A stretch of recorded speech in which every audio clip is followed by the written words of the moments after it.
The Rena has finally split in two after clinging fast to the Astrolabe reef off Tauranga since early October.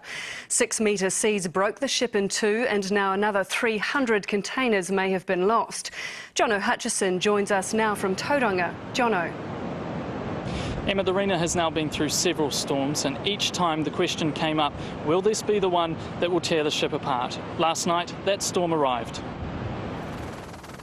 After a night of powerful waves, the Rena now looks close to being swallowed up by the sea. The government rates what has developed here as serious, but not unexpected. The bow of the ship, thought to be the most securely wedged on the reef, sits firm. The aft section, 150 metres long, has split off and is listing from side to side about 20 to 30 metres away. The most likely scenario is that the stern section of the vessel will in fact sink, that it's not capable of floating in its form. Overnight, 6-metre swells slammed into the ship, tearing it apart and spilling hundreds of containers into the sea. Spilt milk powder has created a large white cloud in the surrounding water. There's still an aerial exclusion zone in place, so we're not allowed to get any closer than 3 nautical miles to the Rena. But even at this distance, you can see the aft of the ship, about 2/3 of it, bobbing around, buffeted by the swells.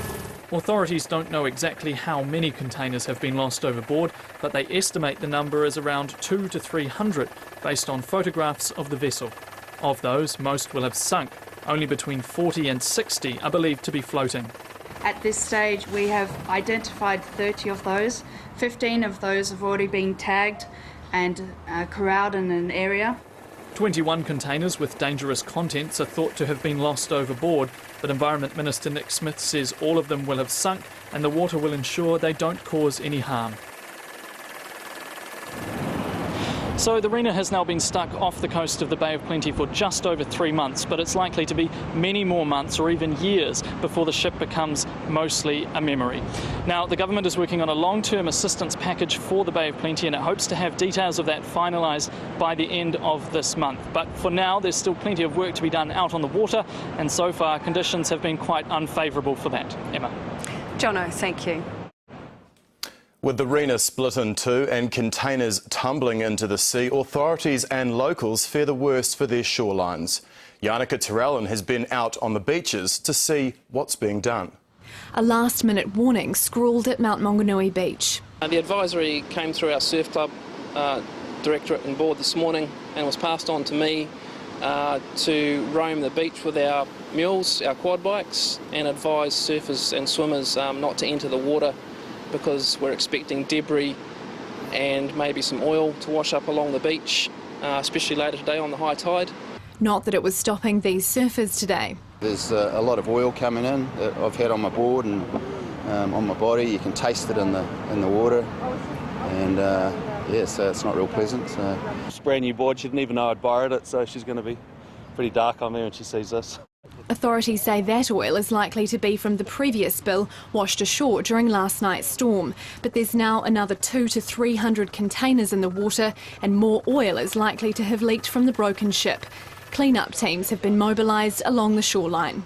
I mean, I'm supposed to go back to work in a week's time, but might have to take some time off and come down and help clean the beach up. Down at Papamoa, parking space was at a premium as scores of concerned locals turned up for a look at their beach, many worried about floating debris. You can't see that type of thing, that debris that's actually floating, and that is the concern, is because you can't see it. Authorities are hoping to round up as many containers as they can to avoid them coming to shore. People who are planning their holiday in the Bay of Plenty should continue to plan their holiday in Bay of Plenty. It is unlikely to be disrupted as a consequence of the events that have unfolded over the last 24 hours. But there's no guarantee they'll find all the containers, and changing weather patterns means no one really knows where they're likely to wash up. Yannicka Terrellin, 3 News.